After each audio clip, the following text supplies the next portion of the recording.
Sullivan en grande concentration. Il semble avoir beaucoup joué à World of Warcraft hier soir. C'est faux.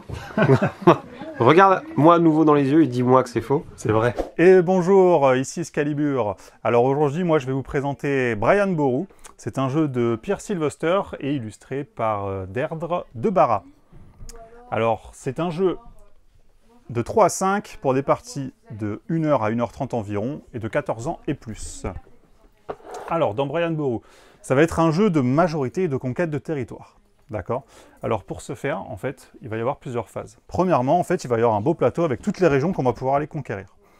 Ensuite, il va y avoir ici des Vikings qui vont venir envahir. Il va y avoir un mariage, avec à chaque fois une mariée. Et il va y avoir ici... Une mariée ou un marié? Ou un marié, bien sûr. C'est vrai.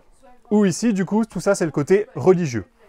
Alors, comment ça va se passer? Phase de préparation, en fait, c'est que je vais révéler du coup une carte viking qui va m'indiquer combien de vikings vont être présents ici à ce tour. Donc là, pour ce tour-ci, par exemple, ce serait 9. Donc là, je vais mettre 9 jetons vikings ici. Deuxièmement, je vais prendre une carte mariage et que je vais placer ici. Voilà. Donc ça va être l'époux ou l'épouse qu'on va avoir à la fin de la manche. Et du coup, ici, ce sera les jetons église que je vais mettre. Comment ça se passe ensuite? Il va y avoir une phase de draft. La phase de draft, ça va être ces cartes-là, ici. En fait, en fonction du nombre de joueurs, il va en avoir un certain nombre en main. Je vais en choisir une. Et ensuite, je vais passer le reste du paquet à mes voisins. On va se faire tourner comme ça. Et en fait, du coup, à la fin de la phase de draft, j'aurai plusieurs cartes à moi. Les cartes, il y en a de plusieurs types. Il va y avoir 3 couleurs. La couleur rouge, sur le plateau, la couleur bleue, ainsi que la couleur jaune. Mais il y a également la couleur, entre guillemets, joker, qui va être la couleur blanche. Voilà. Donc, une fois la phase de draft faite avec mes cartes en main, je vais pouvoir commencer une phase de pli. D'accord? Donc, le premier joueur, ou du moins celui qui a gagné le pli précédent, d'accord? Il va avoir le jeton premier joueur, du coup, c'est lui qui va devoir annoncer la couleur. Il va devoir, sur le plateau, annoncer la ville qu'il va vouloir prendre. Dans ces cas-là, par exemple, je vais indiquer cette ville-là, d'accord? N'importe, voilà. C'est juste que c'est couleur rouge. C'est-à-dire que la couleur du pli pour ce tour-ci sera rouge. Dans ces cas-là, ensuite, chacun à tour de rôle, on va devoir jouer une carte. Une carte avec une rouge, par exemple le joker, et une jaune. Du coup, vu que la couleur demandée était le rouge, voilà, c'est un jeu de pli. Du coup, le 18 remportera, puis ensuite ce sera le 15, puis c'était d'abord le 22, pardon, parce que c'était un joker. Donc d'abord le 22 joker, puis le 18 rouge, puis enfin le 15, et enfin le dernier, ce sera le jaune. Pour la résolution, celui qui a gagné le pli fait l'action du haut de sa carte, tout le temps. D'accord? Exactement, donc ce sera vraiment cette partie-là au-dessus. Tous ceux qui après n'ont pas gagné le pli appliqueront l'effet en bas. Et dans ces cas-là, en fait, on va partir de celui qui a perdu le pli, entre guillemets, le plus, c'est-à-dire que là, la plus faible carte, ce sera le numéro 4, jaune. Dans ces cas-là, il aura le choix entre une des deux actions du bas de sa carte. Il choisit, c'est au choix, il n'y a aucun problème.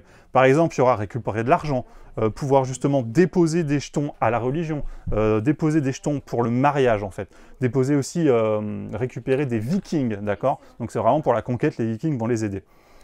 Celui qui est au-dessus, de toute façon, c'est globalement la même action, ça va être de réussir, du coup, à conquérir la ville.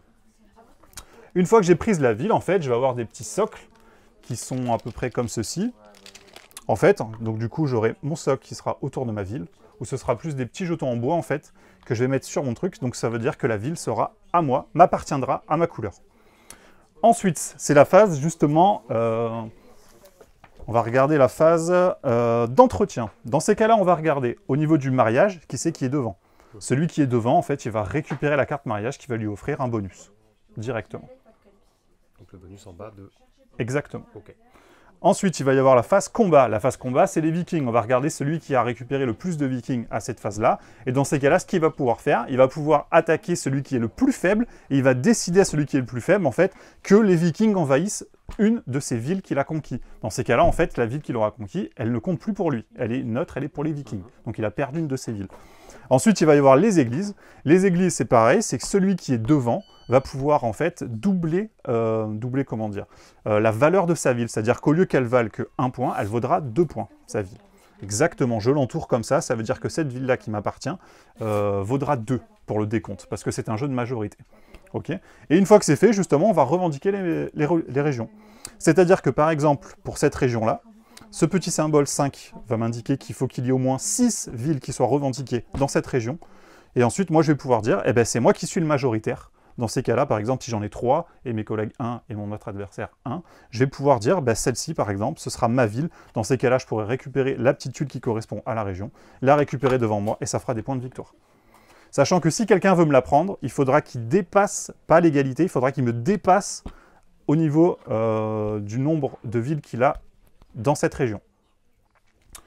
Voilà, donc autour du plateau, il y a tout ce qui est point de renommée, en fait, et à la fin de la partie, on fait le décompte. C'est celui qui en aura le plus qui gagne la partie. Donc c'était la présentation de Variant Boru, j'espère que ça vous a plu. Et puis c'est un jeu vraiment très cool. Et puis voilà, et je vous souhaite bonne journée. Merci, au revoir.